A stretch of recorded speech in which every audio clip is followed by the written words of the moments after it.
Hi viewers, welcome to our channel. ప్రస్తుతం మనతో ఉన్నారు సామాజిక, ఆర్థిక, రాజకీయ విశ్లేషకులు సిఎ నాగార్జున రెడ్డి గారు. నమస్తే సార్. చెప్పు నాయన, నీకేదో హాట్ టాపిక్ దొరుకుంటది. నాకు తెలిసినంత వరకు నీకు దొరికినటువంటి ఇవాళ హాట్ టాపిక్ అలా లోకేష్ మిస్సింగ్ అయి ఉంటది అని అనుకుంటున్నాను. కరెక్ట్ గా బాగా ఇచ్చేసారు. ప్రస్తుతం ట్రెండింగ్ లో నడుస్తుంది ట్విట్టర్ లో, వేర్ ఈజ్ లోకేష్ అనేది. ఏదేది స్టేట్స్ వెళ్ళాడుగా, అమెరికా వెళ్ళాడు కదా, 15 రోజుల నుంచి పత్తాలేడుగా మనిషి. వాస్తవం అది. ఒకవేళ నిజంగా అమెరికా వెళ్తే అమెరికాలో అరెస్ట్ అంటున్నారు, అదంత వరకు కరెక్ట్ అంటారు. పోనీ మనం అథెంటిక్ గా మనం చెప్తాం, అమెరికా వెళ్ళాడు కాబట్టి అరెస్ట్ అనే వార్తలు బయటకు వస్తున్నాయి అంతే. అంతేగాని ఇంతకుముందు పాపం అమెరికాలో చదువుకొని వచ్చాడు కదా, అది స్టాన్ఫోర్డ్ యూనివర్సిటీ. ఇప్పటికి కూడా $1 బిలియన్ క్వశ్చన్ ఏంటంటే, అసలు ఈ 36 మార్కులు స్టాన్ఫోర్డ్ యూనివర్సిటీ సీట్ ఎట్టించారనేది ఇప్పటికి కూడా $1 బిలియన్ క్వశ్చన్. మా వాళ్ళు కూడా కుటుంబ సభ్యులు కొంతమంది స్టాన్ఫోర్డ్ లో చదివిన వాళ్ళు ఉన్నారు. సీట్ రావడం అనేది చాలా డిఫికల్ట్. అది అట్లాంటిది మరి ఏంటి టీచర్ ఏంటో కానీ సరే, ఇంకేదో పెద్ద దానికి అబ్దుల్ కలాం గారు ఏదో రికమెండ్ చేశాడు, సత్యం రామలింగనాథ్ గారు ఏమో డబ్బులు పే చేశాడు. That is different story Guruji. ఏంటంటే ఆ గత స్మృతులని మళ్ళీ ఒకసారి గుర్తు తెచ్చుకోవడానికి పొద్దుస్మానం ఏంది, పాలిటిక్స్ ఏంది, ప్రశాంతి అత్తైంది ఏంది గోళ, కొన్నాళ్ళు ఎంజాయ్ చేద్దామని చెప్పి పోయినట్టున్నాడు. ఆయన ఒకడే పోయినట్టున్నాడు, మిసెస్ ఇక్కడే ఉన్నట్టుంది. అవును, బర్త్డేకి కూడా మనిషి కనపడకుండా పోయాడు, సంగతి సమాచారం ఇదే కదా న్యూస్. రౌడీ లాంటివి చేస్తూ ఉంటాడు, కానీ అక్కడ పోతే పోయాడేమో. కానీ ఈ పొరపాటున కనుక మీ అందరూ ఉత్సాహం చూస్తుంటే, ఇక్కడ కనుక టీడీపీ పార్టీ పోటీ చేస్తే ప్రెసిడెంట్ అయిపోతాడు, అమెరికాకి ప్రెసిడెంట్ కూడా అయిపోతాడు, చంద్రబాబు నాయుడు లాంటి బాంబులు కనుక పేల్చాడు అనుకో, అరెస్ట్ చేయడం గ్యారెంటీ. కానీ కొంచెము జాగ్రత్తగా మాట్లాడకపోతే మనకి ఇబ్బంది పడతారు. ఏదో ఎంజాయ్ చేయడానికి పోయింటాడు, ఫ్రెండ్స్ చాలా మంది అక్కడే ఉంటుంటారు, ఎంజాయ్ చేసి పోయింటాడు, తప్పలేదు. కానీ అరెస్ట్ చేశారా లేదా అనేటువంటిది మనకి అవన్నీ కూడా ఏదో పెడుతుంటారు. కానీ వదిలే, నేను అమెరికా వెళ్ళాను, ఇంతమందిని కలిశాను, ఎలక్షన్ల గురించి వాళ్ళకి ప్రస్తావించాను, చెప్పాను అని ఆయనే బయటకు వచ్చి చెప్పిన దాకా అన్నీ కూడాను అటాలే. వెళ్ళాడట, అడిగాడట, చూశాడట, స్విమ్మింగ్ చేశాడంట, వీరు తాగాడట, ఎన్ని కూడా నాటాలే, అంతకుమించి ఇంకే ఉండవు. అంటే ఎక్కడైనా కూడా జనరల్ గా గత బర్త్డేస్ లో చూసుకుంటే, ఇక్కడ ఎన్టీఆర్ భవన్ లో కావచ్చు, లేదంటే అమరావతిలో కావచ్చు, లేదా ఇంటి దగ్గర కావచ్చు, ఏదో ఒక రకంగా సెలబ్రేషన్స్ లో ఎక్కడో ఒక చోట కేక్ కటింగ్ లో కంపల్సరీ ఉండేవాళ్ళు, మాట్లాడేవాళ్ళు. కానీ ఈసారి అది ఎక్కడ రాలేదు. ఒకటి, చంద్రబాబు నాయుడు గారు హఠాత్తుగా ఆయన చేస్తున్నటువంటి రా కదలిరా సభలు వాయిదా వేసుకున్నారు. ఆ రోజు జరగాల్సినటువంటి సభలు కూడా వాయిదా వేసుకుని నెక్స్ట్ నుంచి ఇంకా అలా పెండింగ్ లో పడిపోయి. చంద్రబాబు నాయుడు గారి ప్రధాన ఉద్దేశం ఏంటి అంటే, ఇండిపెండెంట్ గా తెలుగుదేశం పార్టీ కనుక పోటీ చేస్తే గెలవదు, అందుకని పవన్ కళ్యాణ్ లాక్కోవాలి. బీజేపీ వాళ్ళని ఆయన తీసుకొస్తాడనేటువంటిది ఈయన ప్రగాఢమైనటువంటి నమ్మకం, అదేమో కుదరదు. పవన్ కళ్యాణ్ గారిని బీజేపీ వాడు రమ్మలేదు, ఈయన వెళ్ళి జాయిన్ అయ్యాడు. ఢిల్లీ వెళ్ళినప్పుడు ఈయనకి ఇచ్చేయండి మర్యాద కూడా ఏమి ఉండదు. పురంధరేశ్వరి గారిని కూడా తీసుకెళ్ళాడు, అయినా కానీ ప్రయోజనం ఉండదు. అయినా కానీ పురంధరేశ్వరి వీళ్ళని తీసుకెళ్ళడం ఏంది నాకు అర్థం కదా. ఆమె పార్టీకి ప్రెసిడెంట్ కదా ఆంధ్రప్రదేశ్ లో, ఏమో వాళ్ళని తీసుకెళ్ళడం ఏంది, నీకు వ్యవహారం ఏందని అక్కడే తెలిసిపోతుంది. ఈమె టీడీపీ కోవర్టు బీజేపీలో ఉంది. ఆల్రెడీ చంద్రబాబు నాయుడు గారు 4 పంపించాడు, సుజనా చౌదరిని వాళ్ళని కోవర్ట్ల కింద పంపించారు, వాళ్ళు కూడా అదే బాబు. ఈయన మంగళగిరిలో పోటీ చేశాడు, ఓడిపోయాడు. నాకు తెలిసినంత వరకు Lokesh is also unfit to politics. Pawan కళ్యాణ్ది అదే పరిస్థితి, ఏంది అదే పరిస్థితి. ఒక్కసారి చంద్రబాబు నాయుడు గారు పరమపదించారు అంటే మానవ మాత్రుడికి ఎవరికైనా తప్పదు కదా, గతస్య మరణం ద్రవం కదా, తప్పదు కదా ఎవరికైనా. TDP close. చంద్రబాబు నాయుడు ఏంటంటే టీడీపీ పార్టీలో ఎవరిని కూడా ఎదగనివ్వలేదు. నా తర్వాత ఈ పార్టీని ముందుకు నడిపించే వాళ్ళు ఎవరు అనే ఆలోచనే లేదు ఆయన. నా కొడుకు నడిపిస్తాడు, ఆయనే సీఎం కావాలి అంటే మరి మిగిలిన వాళ్ళందరూ ఏం కావాలి? బుచ్చే చౌదరి లాంటి వాళ్ళు ఏం కావాలి? ఎప్పటి నుంచో పార్టీని నమ్ముకున్నటువంటి వాళ్ళందరూ ఏం కావాలి? వేరే వాళ్ళని కనుక ఎదగనిస్తే వెన్నుపోటు పొడుస్తారేమో నేను భయం. ఏం చేసింది అదే పని కాబట్టి అది ఎప్పుడు కూడాను పార్టీలో పనికిరాదు. ఏ పార్టీ అయినా కావచ్చు, కాంగ్రెస్ కావచ్చు, బీజేపీ కావచ్చు, ఇంకొకటి కావచ్చు, ఇంకొకటి కావచ్చు. ఎల్కే అద్వానీ గారు, వాజ్పేయి గారు ఉన్నప్పుడు మోడీ గారి పరిస్థితి ఏంటి? ఎల్కే అద్వానీ గారు రథయాత్ర చేస్తున్నాడు, మోదీ పరిస్థితి ఏంటి? పక్కన కూర్చొని టీ అని తెచ్చున్నాడు కదా. ఆయన ప్రైమ్ మినిస్టర్ అయ్యాడు, చీఫ్ మినిస్టర్ అయ్యాడు, 12 సంవత్సరాల తర్వాత ప్రైమ్ మినిస్టర్ అయ్యాడు. అట్లా ఎవరైనా కానీ మన తర్వాత నెక్స్ట్ జనరేషన్ ఎవరు ఉండాలి అనేటువంటి ఆలోచన ప్రతి నాయకుడు కూడా ఉండాలి. ఈ చంద్రబాబు నాయుడు ఎవరిని ఎదగనివాడు, ఆయన కొడుకును మాత్రమే ఉండాలంటాడు. కొడుకేవో పప్పన్న సంగతి తెలుసు, ఇంక వేరే ఆల్టర్నేటివ్ ఏది లేదు. గెలవడన్న సంగతి కూడా తెలుసు కాబట్టి పవన్ కళ్యాణ్ దిగుతూ ఉంటాడు. పవన్ కళ్యాణ్ ఏమో మీరు ఓటేస్తే నేను సీఎం అవుతానంటాడు. వరాహి 1లో 2లో 3లో 4లోనేమో అడ్డమైన బాబుడు వాగేశాడు. ముద్రగడ పద్మనాభం గారేమో షాకుల మీద షాకులు ఇస్తున్నాడు ఆయనకి. నిన్న మొన్నటి దాకేమో ఏమీ మాట్లాడలేదు. తర్వాత ఏమో వైసీపీ కండువా ఒప్పుకుంటున్నారన్నాడు, అది కాలేదు. తర్వాత మళ్ళీ ఏమో జనసేనలో జాయిన్ అవుతున్నా అన్నాడు. లేటెస్ట్గా వచ్చి న్యూస్ ఏందా బాబు అనేసి అంటే కండిషన్లు కుదురుతాయో కుదరదావో అనే ఉద్దేశంతో నేను ఇంకా ఏది డిసైడ్ చేసుకోలేదు, మన సామాజిక వర్గము వాళ్ళు ముఖ్యమంత్రి అవుతారంటే నేను సపోర్ట్ చేస్తాను. ఈ సంగతి నేను ఇంచుమించుగా 4 రోజుల కిందనే చెప్పాను. ఇలాంటి జంపు చేయాలని బాబు ఇలాగే అడుగుతుంటాను. ఏమడుగుతాడు ఆయనకు అడుగుతాడు, ఆయన కొడుకు అడుగుతాడు, ఆయన పార్టీ వాళ్ళకి సంబంధించిన 4-5 సీట్లు అడుగుతాడు, 1-2 ఎంపీ సీట్లు అడుగుతాడు. అసలు టీడీపీలో ఉండేటువంటి వాళ్ళు వీళ్ళకి ఇచ్చేటువంటి మహా ఇస్తే 15-20 సీట్లు ఇస్తారు, 2-3 ఎంపీ సీట్లు ఇస్తారు. ఎట కుదురుతుంది చెప్పేది, కుదిరే పని కాదు. 6-7 నెలల కింద చెప్పాను నేను. పొత్తుల వ్యవహారం అనేటువంటిది వీళ్ళిద్దరి మధ్యలో ఎలక్షన్ నోటిఫికేషన్ వచ్చిందాకా జరగదు. ఈ రోజు కూడా జరగలేదుగా, ఇంకొక 20 రోజుల్లో నోటిఫికేషన్ వస్తుంది. ఫిబ్రవరి 15th, 16th, 17th, 20th లోపల నోటిఫికేషన్ వస్తుంది. నామినేషన్లు మొదలవుతాయి. నామినేషన్లు మళ్ళీ విత్డ్రాయల్స్ ఉంటుంది, ఫైనల్ లిస్ట్ ఉంటుంది. ఆ ఫైనల్ లిస్ట్ సెలెక్ట్ అయితే కానీ ఈవీఎం మిషన్లు సంగతి సమాచారం అన్ని కూడా రెడీ కావు. ఈవీఎం మిషన్లు రెడీ చేసుకోవాలి. కనీసం 2% అన్న ఈవీఎం మిషన్లు స్టాండ్ బై కింద పెట్టుకోవాలి. ఈవీఎం మిషన్లో చిప్స్ కూడా పెట్టుకోవాలి, ఎస్ఎంపిఎస్లు పెట్టుకోవాలి.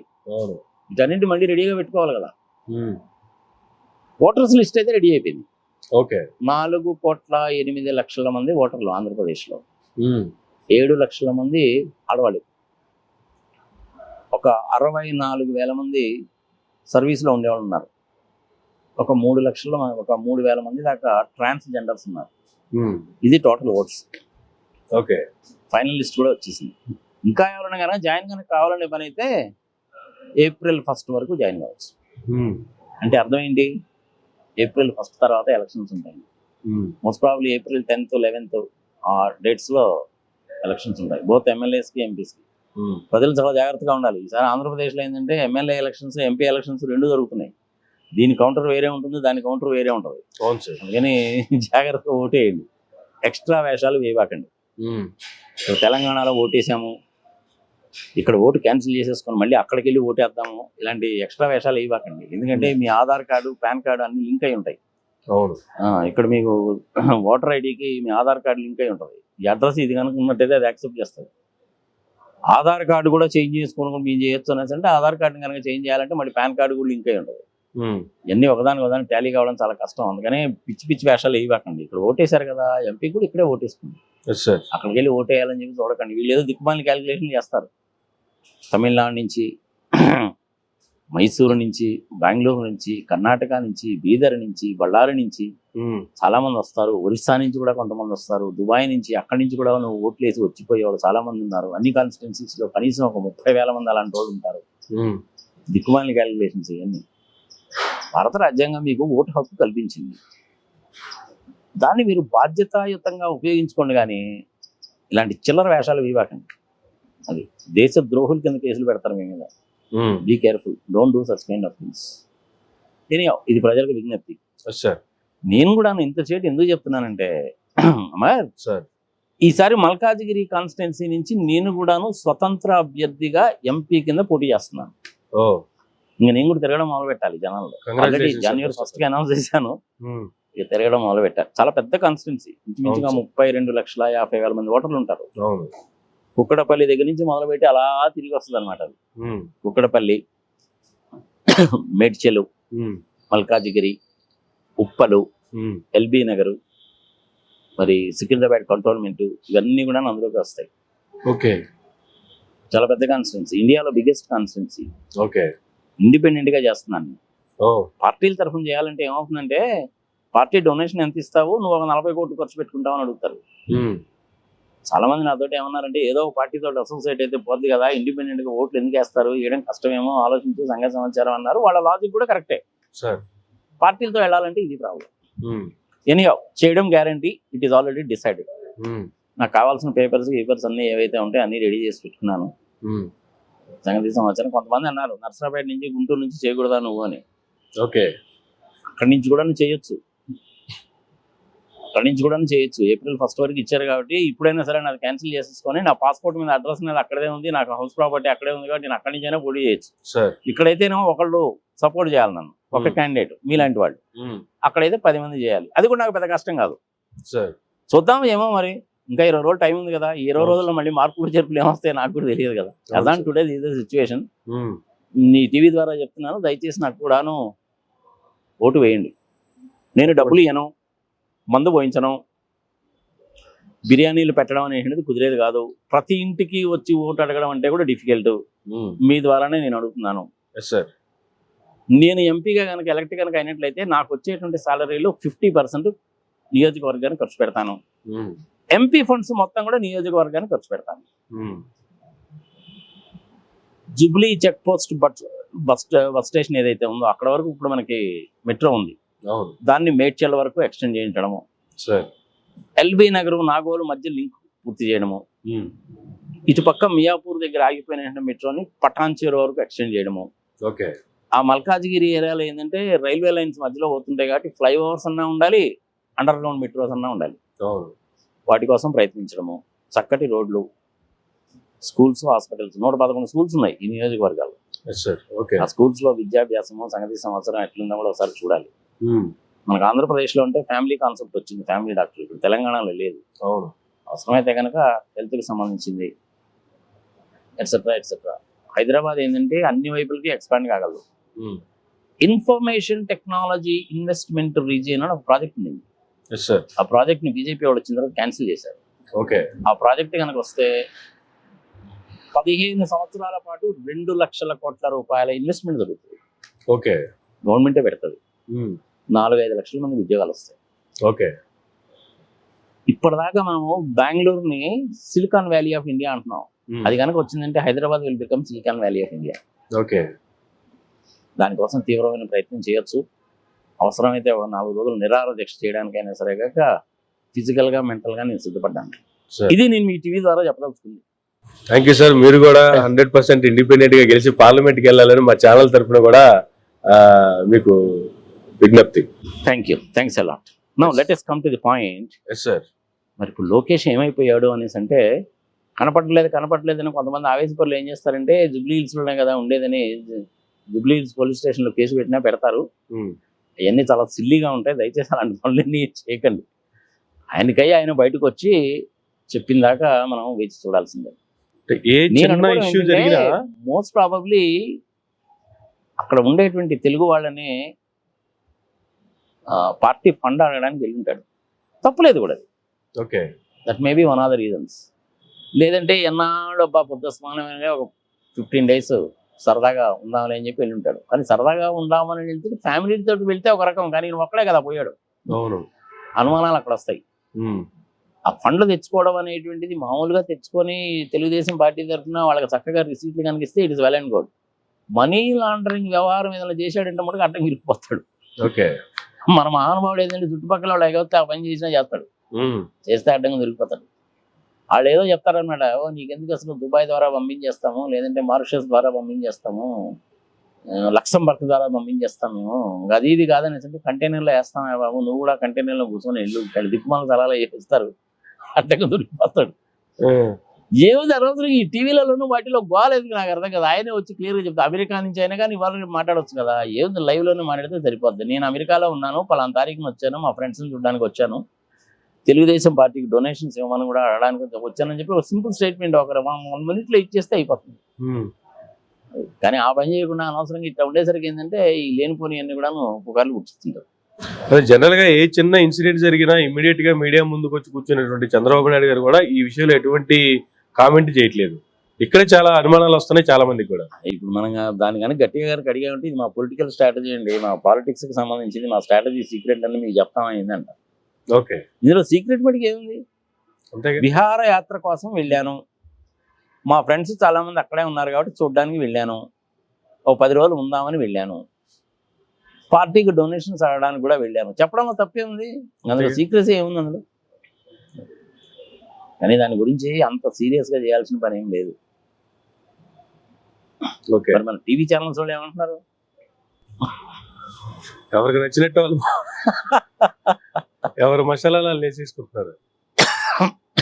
అది సంగతి. ఎందుకబ్బా ఆయనకి? మంగళగిరిలో పోటీ చేస్తే ఓడిపోయాడు కదా, తెలిసిన వారమే కదా. పాలిటిక్స్ నాకు తెలిసినంత వరకు పవన్ కళ్యాణ్, లోకేష్ ఇద్దరు కూడా నాన్ ఫిట్. మాట్లాడటమే రాదు వీళ్ళకి.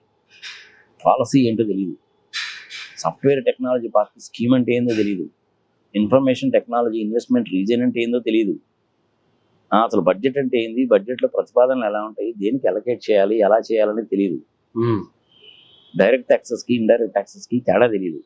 అరే 10 లక్షల కోట్ల అప్పు 10 లక్షల కోట్ల అప్పు అంటారు కదా, ఆ పత్తి నాకు అర్థం కాదు. అది బుర్ర తలకాయలో ఉంటుందా మోకాల్లో ఉంటుందా? Useless philosophy. అది విచిత్రమైన షర్మిలా కూడా అదే మాట అంటుంది స్వామి. అవును సార్. పురంధరేశ్వరి అదే మాట అంటది. ఆంధ్రప్రదేశ్కి అప్పు 4,42,440 కోట్లు అని ఫైనాన్స్ మినిస్టర్ పార్లమెంట్లో చెప్పిన తర్వాత అది అథెంటిక్ ఫిగర్. అయినా కానీ 10 లక్షల కోట్లు అంటారు. Yes sir. జేడీ లక్ష్మీనారాయణ గారు బయటకు వచ్చి 1,500 కోట్లకి లెక్కలు చెప్పలేదు, ఇంతే ఇన్వెస్టిగేషన్ లో ఫైనల్ రిజల్ట్ అని చెప్పిన తర్వాత కూడా 1,00,000 కోట్లు అంటారు. పర్పస్ఫుల్ గా ఇంటెన్షనల్ కావాలని చేసేటువంటి దుష్ప్రచారాలు. ఈ విని చివరికి ప్రజలకు కూడా ఎలా అయిపోయిందంటే వాళ్ళు ఏది చెప్పినా సరే జోక్గానే తీసుకుంటారు. ఇప్పుడు లోకేష్ బాబు అమెరికా వెళ్ళాడంటే అది కూడా ఒక పెద్ద జోకే. ఓకే, నిజంగా వెళ్ళాడో లేదో పాడుకొస్తున్నది, నిజంగా జోక్ అయిపోయిందట. ప్రజలకు నమ్మకాలు పోయినాయి బాగా. పొత్తు అంటారు, బాగానే ఉంది. నేను బీజేపీతో తెగదింపులు చేసుకున్నాను, తెలుగుదేశం పార్టీతో కలిశాను. Point number 1 clarity. నేను 50 సీట్లు అడుగుతున్నాను, నెగోసియేషన్స్ జరుగుతున్నాయి. Point number 2. లేదా వాళ్ళు 25 ఇస్తామన్నారు, నేను ఒప్పుకున్నాను. ఏదో ఒకటి చెప్పాలిగా. దానికి ఇన్ని రోజులు నాంచడం ఎందుకు వ్యవహారం? చంద్రబాబు నాయుడు తెలివిగా ఏం చేస్తున్నాడంటే కృష్ణా, గుంటూరు, ఈస్ట్ గోదావరి, వెస్ట్ గోదావరి, వైజాగ్ లాంటి ప్లేసెస్ లో క్యాండిడేట్స్ అనౌన్స్ చేసుకుంటూ వెళ్ళిపోతున్నారు. కానీ బయటికి ఎక్కడ రానియండి. ఓకే, చివరికి మనం గెలవలే అనుకునే తాలు సీట్లు అంటారు చూసావు, అలాంటి తాలు సీట్లు ఏవైతే ఉంటాయో అవి పవన్ కళ్యాణ్కి ఇస్తారు. ఆయన అందులో గెలిచేది లేదు. లోకేష్ బాబు ఆల్రెడీ చెప్పాడు, నువ్వు సీఎం ఏమి కాదు, డిప్యూటీ సీఎం అంతకంటే కాదురా బాబు అని. ఇంకేం కావాలి అంతకంటే? జన సైనికుల్లో కూడా ఏంటంటే విరక్తి పుట్టింది అనమాట. మన వాడు సీఎం కానివాడు మనం ఓటు ఎందుకు వేయాలా? ఓకే, తెలుగుదేశం పార్టీలో ఉండేటువంటి వాళ్ళు వాళ్ళకు ఓట్లు వేసుకుంటారు, కానీ జనసేన క్యాండిడేట్ ఎవరైనా నిలబడ్డా కానీ వాడికి ఓటు వేయరు. కానీ జనసేన వాళ్ళందరూ మటుకు టీడీపీకి ఓటు వేయాలా, ఇది కండిషన్. ఎందుకు ఒప్పుకుంటారు చెప్పు? అంతేగా, లాజికల్గా ఆలోచిద్దామా. Yes sir. కానీ ఇలాగే జరుగుతుంది. ఏదో పోయాడా పాపం ఫ్రెండ్స్తో ఎంజాయ్ చేయడానికి 15 రోజులు పోయాడా, పోనీయండి, దాని గురించి ఎందుకు అనవసరం వాళ్ళ దేని పోనీ పుకార్లన్నీ ఎందుకు గుడిస్తారు మీరు? Yes sir. Next coming to Jaganmohan Reddy garu education conclave లో మాట్లాడుతూ ఆయన చేసినటువంటి కామెంట్స్, కాంగ్రెస్ పార్టీకి సంబంధించి కావచ్చు, కాంగ్రెస్ పార్టీలో షర్మిల ఎంట్రీకి సంబంధించి కావచ్చు, ఆయన చేసినటువంటి కామెంట్స్ ఎలా చూడాలి? ఏమేం కామెంట్స్ చేశాడు ఆయన? ఫ్యామిలీని చీల్చి ఫ్యామిలీలో నుంచే మనుషుల్ని తీసుకొచ్చి ఫ్యామిలీని కూడా చీల్చే ప్రయత్నాలు చేస్తున్నారు. షర్మిలకు కూడా అలా చేయడం మొదటి నుంచి అలవాటు అన్నట్టు చేసుకొచ్చారు. కాబట్టి వాళ్ళిద్దరికి మధ్య ఏ రకమైనటువంటి ఉన్నాయన్న సంగతి ఈ ప్రపంచంలో ఎవరికి తెలియదు. అది జగన్మోహన్ రెడ్డి అన్నా చెప్పాలి, షర్మిల అన్నా చెప్పాలి. కేవీపీ రామచంద్రరావు గారికి కుటుంబానికి సంబంధించిన అన్ని విషయాలు బాగా తెలుసు, అలాంటి వాళ్ళన్నా చెప్పాలి. అంతకంటే ఇంకా గట్టిగా చెప్పగలిగిన వాళ్ళు ఎవరు లేరు. లేదంటే విజయమ్మ గారన్నా చెప్పాలి. ఓకే, ఆస్తిపాస్తులకు సంబంధించిన తగాదాలు అయితే రాజశేఖర రెడ్డి గారు విల్లు రాశారా లేదా అన్న సంగతి మనకు తెలియదు. పంపకాలు అనేటువంటి చేసుకొని ఉంటారు. షర్మిల అన్న జగన్మోహన్ రెడ్డి అన్న ఇద్దరన్నా కానీ ఇష్టం ఆయనకి. వాళ్ళసింది ఏదో వాళ్ళకి ఇచ్చింటాడు. బహుశా మోస్ట్ ప్రాబబ్లీ అది కాకపోవచ్చు. షర్మిల చాలా కష్టపడ్డది కదా పాపం దీనికోసం. ఏ మాటగా మాట వాస్తవం మాట్లాడుతారు. అతను జైల్లో 16 నెలలు జైల్లో ఉన్నప్పుడు కూడాను రాష్ట్రం అంతా తిరిగింది కదా. తను కూడాను 3000 కిలోమీటర్లు రాష్ట్రం అంతా కూడా తిరిగి కష్టపడి సంగతి సమాచారం చేసింది కదా. 67 సీట్ల దగ్గర అయిపోయింది. తర్వాత కూడాను మొన్న కూడాను 151 సీట్లు వచ్చినప్పుడు కూడా నా కాంట్రిబ్యూషన్ బాగానే ఉంది. ఆమె ఏమి ఎక్స్పెక్ట్ చేసిందంటే నాకు రాజ్యసభ మెంబర్ ఇవ్వకపోతాడా, రాజ్యసభ మెంబర్ కనుక ఇస్తే సెంట్రల్ గవర్నమెంట్లో ఏదైనా మినిస్ట్రీయో సంగతి సమాచారం ఆమె ఎక్స్పెక్ట్ చేసింది. కానీ జగన్మోహన్ రెడ్డి ఆ పని చేయలే. ఓకే. రాజశేఖర రెడ్డి గారి పాలసీ ఏంటంటే ఫ్యామిలీలో ఒక్కళ్ళే ఉండాలి. ఓకే. రాజశేఖర రెడ్డి గారు సీఎంగా ఉన్నప్పుడు నిజంగానే తలుచుకుంటే జగన్మోహన్ రెడ్డి ఎంపీగా ఎలక్ట్ అయినప్పటికీ కూడా రిజైన్ చేయించి ఎమ్మెల్యేగా చేసి మినిస్టర్లోకి తీసుకోవచ్చుగా. అవును. చంద్రబాబు నాయుడు చేశాడుగా. Yes sir. అలా చేయకూడదు అనేది రాజశేఖర రెడ్డి గారి పాలసీ. జగన్మోహన్ రెడ్డి అదే పాలసీ ఇంప్లిమెంట్ చేశాడు. షర్మిలాకి లేకుండా పోయింది కాబట్టి ఆమెకి కోపం వచ్చి ఉండొచ్చు. ఆ కోపంతో కాంగ్రెస్లో జాయిన్ అయింది. ఓకే. కాంగ్రెస్ రాజశేఖర రెడ్డి గారికి అన్యాయం చేసింది అన్నటువంటి మాట తప్పు. రాహుల్ గాంధీని ప్రైమ్ మినిస్టర్ నుంచి చూడాలి అని నాన్నగారి కోరిక అన్నటువంటిది కరెక్ట్. అది ఆయన కూడా చెప్పారు. 60 సంవత్సరాల తర్వాత ఇక నేను పాలిటిక్స్ లో ఉండనండి, ఉండవల్లి గారు రాసేయండి మీరంటే ఉండవల్లి గారే రాశారు. అది అన్ఫార్చునేట్లీ మామూలు చనిపోయాడు.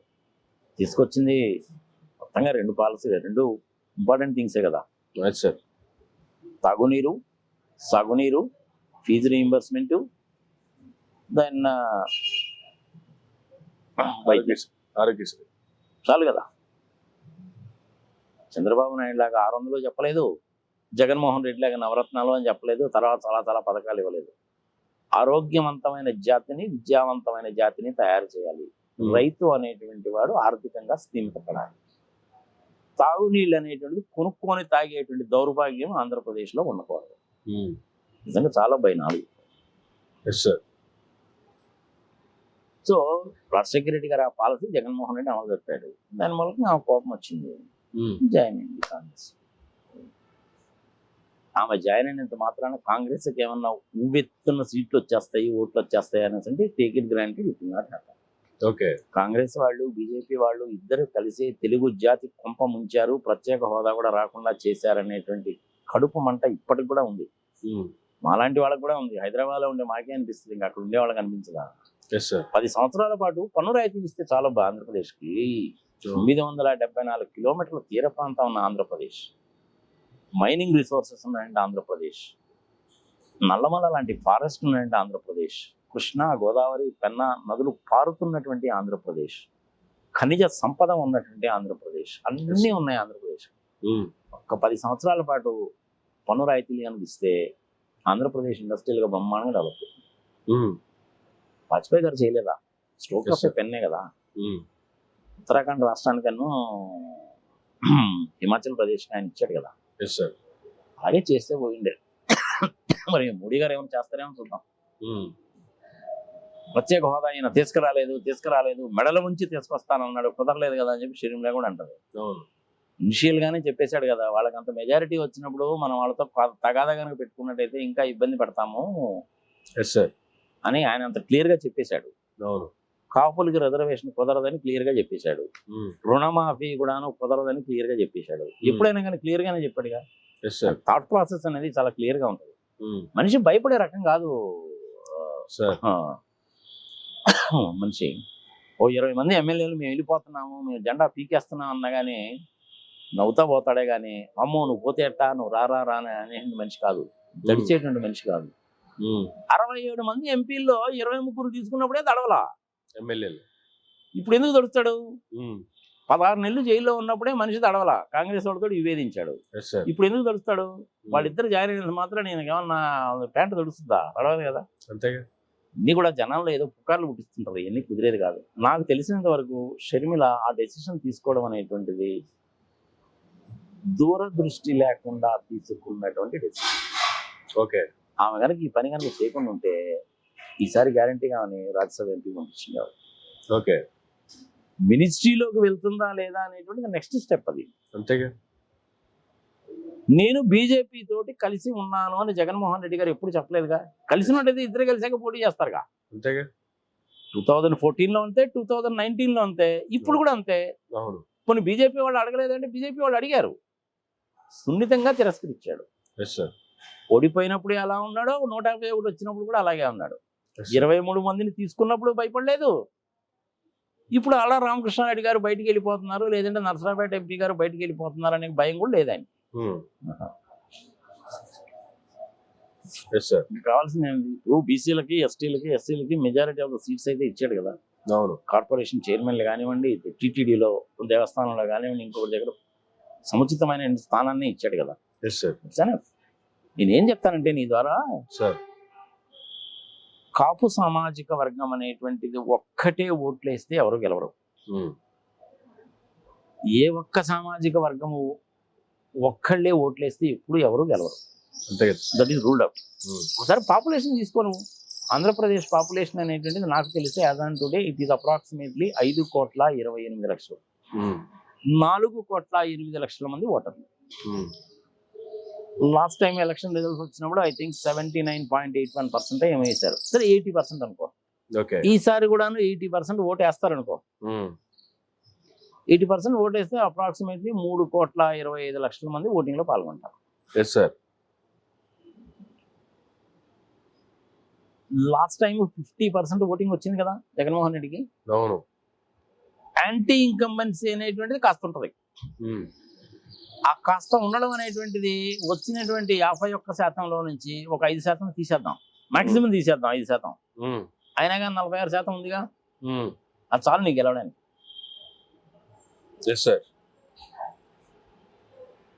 ఎటువంటి పరిస్థితుల్లోనూ ఏ రకంగా నువ్వు ఆలోచించినప్పటికీ కూడాను జగన్మోహన్ రెడ్డి గారు మళ్ళీ అధికారంలోకి వస్తాడు.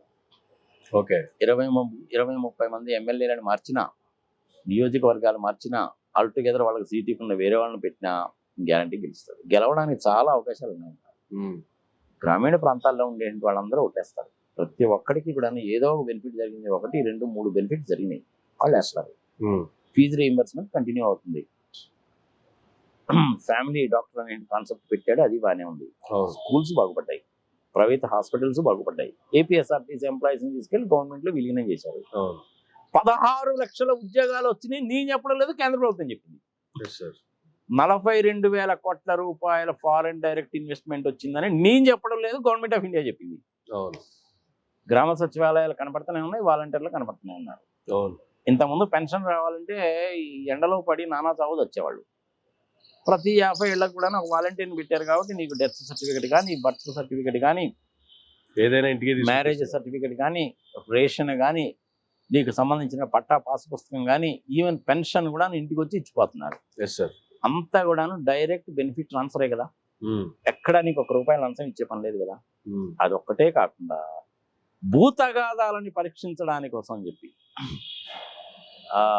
వాటిని తగ్గించడానికి కోసం అని చెప్పి, పరిష్కరించడానికి కోసం అని చెప్పి ఇప్పుడు ఆర్డీఓలకి, జాయింట్ కలెక్టర్ల కన్నా యాజ్ వెల్ యాజ్ కలెక్టర్లకి అధికారులు ఇచ్చేసారు. దాంతో ఏమవుతుంది, నీకు కోర్టు కేసు కూడా తగ్గిపోతాయి. ఇప్పుడు లాయర్లు అందరూ స్ట్రైక్ ఆంధ్రప్రదేశ్ లో. కారణం ఏంటంటే వాళ్ళ వ్యాపారం పోయింది, అది వాళ్ళు ఏడు. అన్ని కోర్ట్స్ లో కూడాను ఐ థింక్ గత 1.5 months దగ్గర నుంచి వాళ్ళందరూ స్ట్రైక్ లో ఉన్నారు. అంగన్వాడీ వాళ్ళు కూడా స్ట్రైక్ చేసి మానేశారుగా. అంగన్వాడీ వాళ్ళది మరీ అన్యాయం లేదు, వాళ్ళు కోడిగుడ్లు అమ్ముకునేవాళ్ళు. యాక్చువల్గా కేంద్ర ప్రభుత్వం ఇచ్చే ఫండ్స్ అది. రాష్ట్ర వ్యాప్తంగా 1,00,000 మంది ఉన్నారు అంగన్వాడీ వర్కర్స్. అది పార్ట్ టైం జాబ్ లాంటిది. నీ ఇంట్లో నువ్వు పని చేసుకో, నీ పొలంలో నువ్వు పని చేసుకో, ఇక్కడికి వచ్చి ఒక 2-3 గంటలు పని చేయి. చేసే పని ఏంటి, వాళ్ళకి నిర్దేశించిన ప్రాంతంలో గర్భిణీ స్త్రీలు పిల్లలకి పౌష్టికాహారం అందించడం, వాళ్ళని ఆడించడము, పాడించడము, చిన్న చిన్న ఏబిసిడీలో అమ్మ లాంటివి చేయడం, అది వాళ్ళ పని. పార్ట్ టైం జాబ్, అది ఫుల్ టైం కాదు. అది అది కేంద్ర ప్రభుత్వం వాళ్ళు అంతమంది ఎంత ఇచ్చేవాళ్ళు జరిగానే. ఐ థింక్ ఈ మధ్యకాలం నుంచి 4,500 వాళ్ళు చేశారు. రాష్ట్ర ప్రభుత్వం ఐ థింక్ ఇంకొంచెం కలిపి వాళ్ళకి ఇచ్చింది. వాళ్ళు కూడా రెగ్యులర్ ఎంప్లాయీస్కి ఇచ్చిన మాకు 25,000, 26,000 ఇవ్వండి అంటే అది కుదిరే పని కాదు. అది సరే, చివరికి అల్టిమేట్గా ఆ ఇష్యూ కూడా సెటిల్ అయిపోయింది అనుకోదు.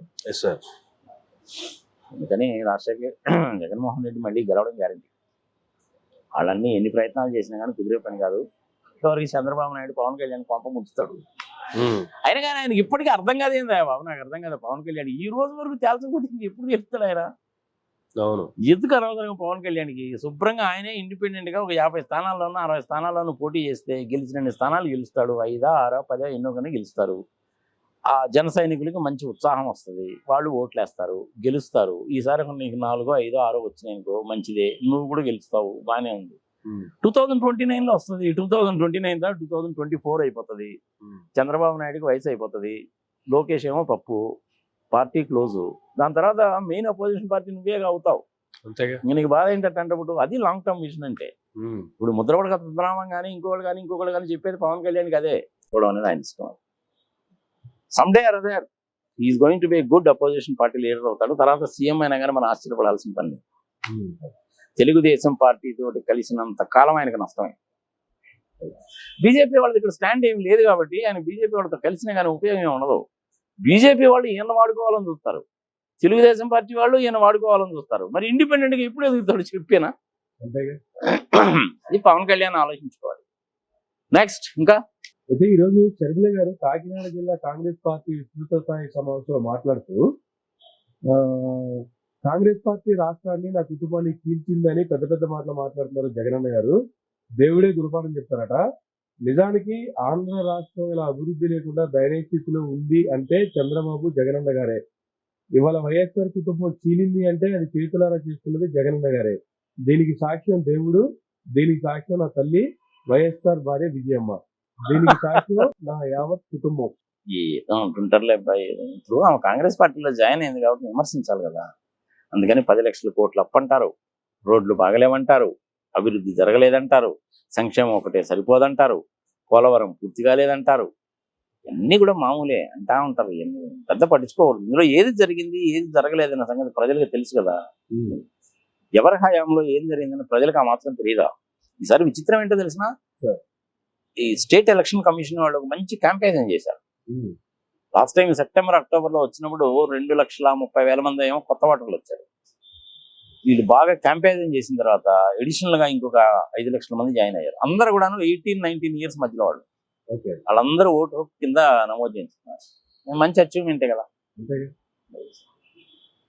కానీ అలాంటి యంగ్స్టర్స్ కి వాట్ ఈజ్ వాట్ అని తెలుసు. చంద్రబాబు నాయుడు ఏం చేశాడు, రాజ్యాంగాన్ని తొంగలో దొక్కి 23 మందిని ఎలా తీసుకున్నాడు, నలుగురికి ఎలా ఇచ్చాడన్న సంగతి తెలుసు. అమరావతిలో కుంభకోణము తెలుసు, ఫైబర్ గ్రిడ్ తెలుసు, రింగ్ రోడ్డు అలైన్మెంట్ తెలుసు, 371 కోట్లు క్లియర్ గానే ఉంది, తెలుస్తానే ఉంది కదా. సో అదే ఆయన సంగతి. జగన్మోహన్ రెడ్డి సంగతి కూడా తెలుస్తానే ఉంది. ఇంక ఇద్దరి మధ్యలో కాంగ్రెస్ బీజేపీ. కాంగ్రెస్ కి బీజేపీకి ఏపీలో స్థానం లేదు. ఏమో జాయిన్ అయినంత మాత్రాన జగన్మోహన్ రెడ్డికి నష్టమేమీ లేదు, కాంగ్రెస్ కి లాభమేమీ లేదు. ఏందంటో చెప్పి ప్రజలు చాలా క్లియర్ మైండ్ తోటి ఉన్నారు. ప్రజలు చాలా తెలియగలవాళ్ళు. Especially Guntur, Krishna, east Godavari, west గోదావరిలో ప్రజలు చాలా తెలియగలవాళ్ళు. నువ్వు వాళ్ళ ముందు తీసుకెళ్లి మైక్ పెట్టి నీ ఉద్దేశం ఏంది చెప్పమంటే తిరిగి నిన్ను ప్రశ్నలు అడుగుతారు, నిన్ను వీపీని చూసినట్టు చూస్తారు, నిన్ను తిక్కలోనే చేస్తారు అనమాట. అంతేగాని వాళ్ళు మనసులో మాట మటుకు చెప్పరు. 10% న్యూట్రల్ ఓటర్స్ ఉన్నారు. అంటే 4,8,00,000 మందిలో ఒక 3 కోట్ల మంది ఓట్లు వేస్తారని చెప్పి కనుక అనుకుంటే, లేదంటే ఒక 3,20,00,000 మంది అట్లా ఓట్లు వేస్తారనుకుంటే, అందులో 10% అంటే 32 లక్షల మంది న్యూట్రల్ ఓటర్స్ ఉన్నారు. అందులో 60-70% ఎవరికైతే వస్తుందో నార్మల్ గా వాళ్ళే అధికారంలోకి వస్తారు. లాస్ట్ టైం నేను చేసిన క్యాలిక్యులేషన్ అదే, కావాలంటే పంపిస్తాను చూసుకో.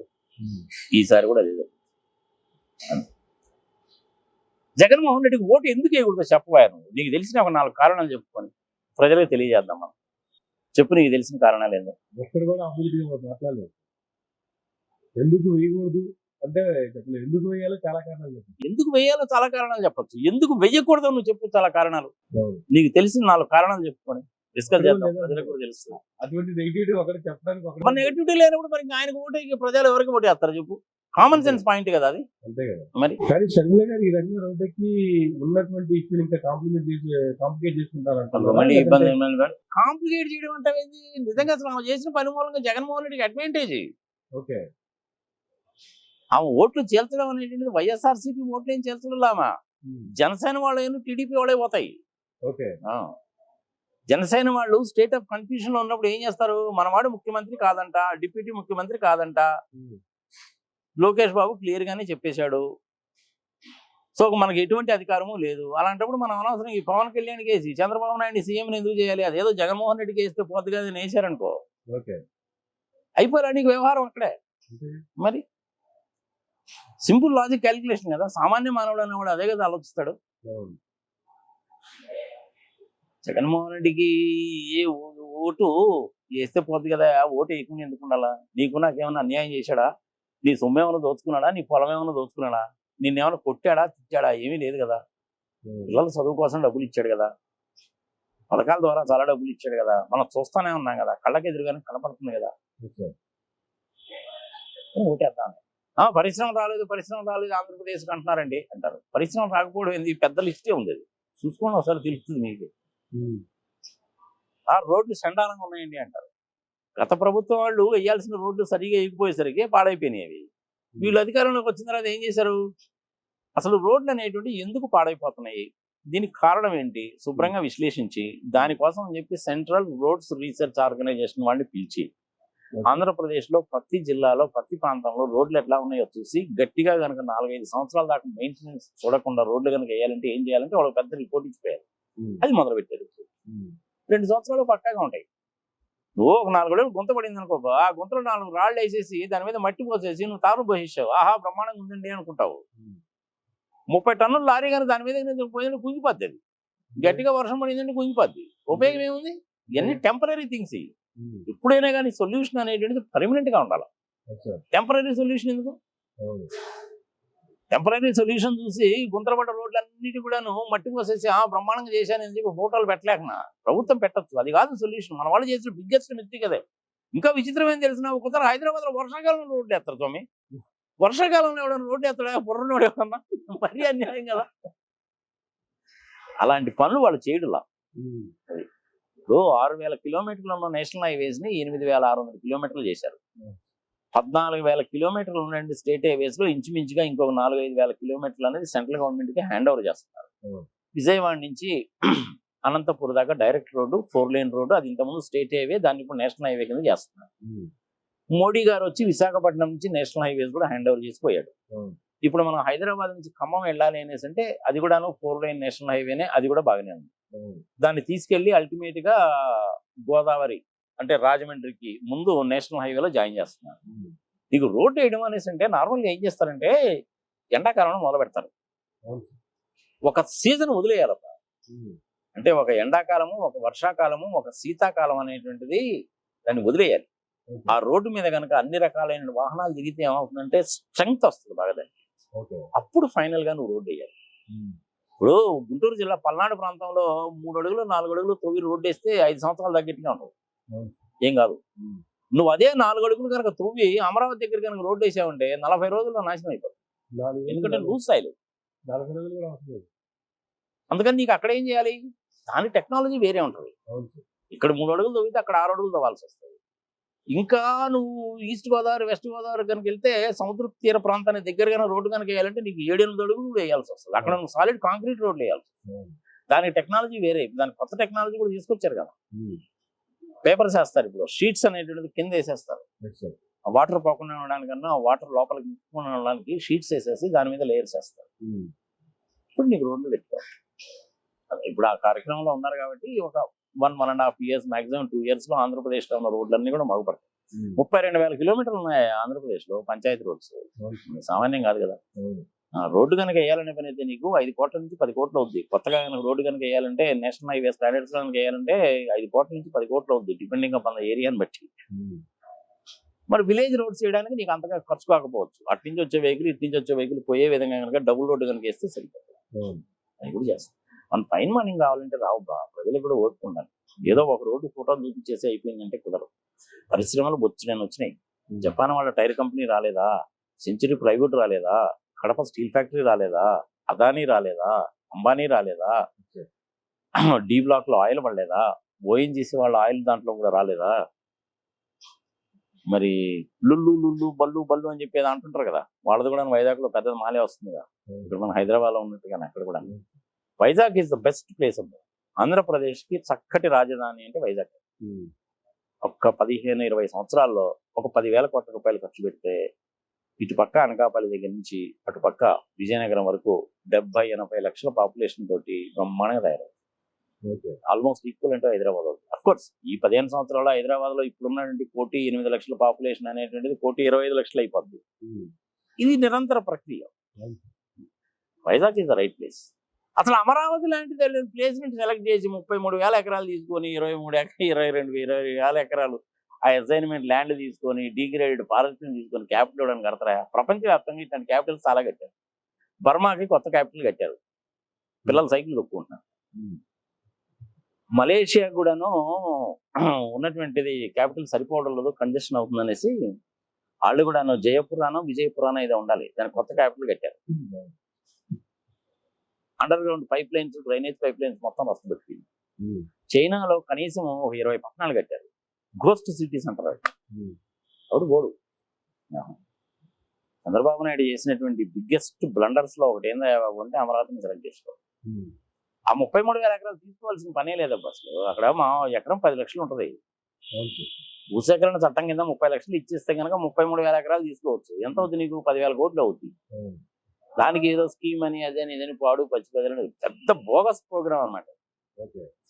అక్కడ ఉన్నాయండి 20,000 ఎకరాలు అనేది అసైన్మెంట్ ల్యాండ్స్ అయ్యి ఎవరికో రైతులకు ఇచ్చారు, అది గవర్నమెంట్ భూమి. ఒక 5,000 ఏకర్స్ ఏమో డిగ్రేడెడ్ ఫారెస్ట్. అది ఆడ కనుక శుభ్రంగా క్యాపిటల్ కనుక కట్టింటే ఈ 33,000 ఎకరాలు తీసుకునే పని లేదు. ఈ రైతులు వాడు ఉంచుకునేవాడు అమ్ముకునేవాడు వాళ్ళ ఇష్టం. కేవలం ఆ ప్రాంతంలో ఉన్నటువంటి సారవంతమైన భూమి మీద అధికారం సంపాదించడానికి, ల్యాండ్ని అమ్ముకోవడానికి చేసినటువంటి మాదర్ చేతి పని అన్నమాట.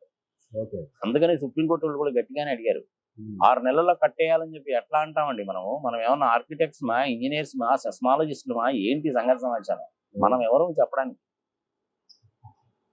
ఏంటి అసలు ఈ వ్యవహారం అనేది? సింపుల్ క్యాలిక్యులేషన్ కదా బా. 10,000 కనుక పెడితే నీకు 33,000 ఎకరాలు వచ్చేస్తుంది గవర్నమెంట్కి. నువ్వేమేం చేసుకోవచ్చు దాన్ని? మరి ఇది తప్పుడు ప్రచారం కదా ఇది. చేసిందంతా ఎవరు? ఆ చంద్రబాబు నాయుడు, నారాయణ వీళ్ళందరూ కలిసి చేసిన పనే. పాప జపాన్ నుంచి ఒకటి పిలిచారు, నువ్వు ప్లాన్ వేసి బాబు అని. వాడు రూపాయి డబ్బులు ఇడు. వాడు ఏం చేస్తాడు చివరికి? పోతా అమ్మరా ఉద్ది తిట్టిపోయాడు.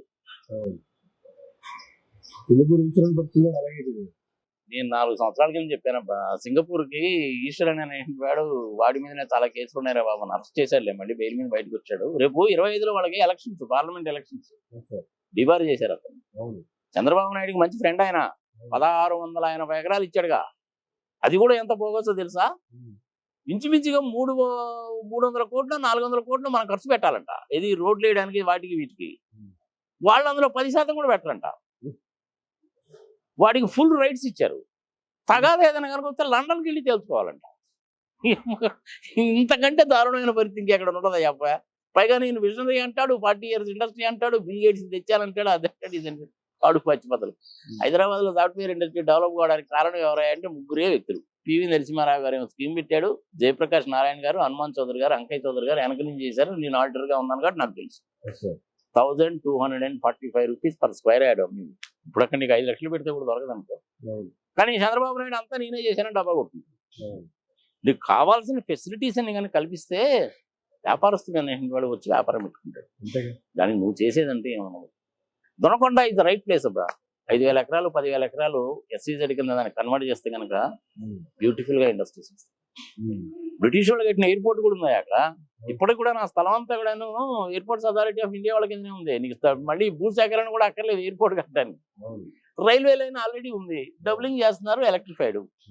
అటు పోతే ఒక 60 కిలోమీటర్లు ఒంగోలు, వీటి కనుక వచ్చినట్టయితే ఒక 50 కిలోమీటర్లు వస్తే విజయవాడ. రోడ్ ట్రాన్స్పోర్టేషన్ ఉంది, రైల్ ట్రాన్స్పోర్టేషన్ ఉంది, ఆల్రెడీ ఎయిర్పోర్ట్ కట్టుకోవడానికి చోటు ఉంది.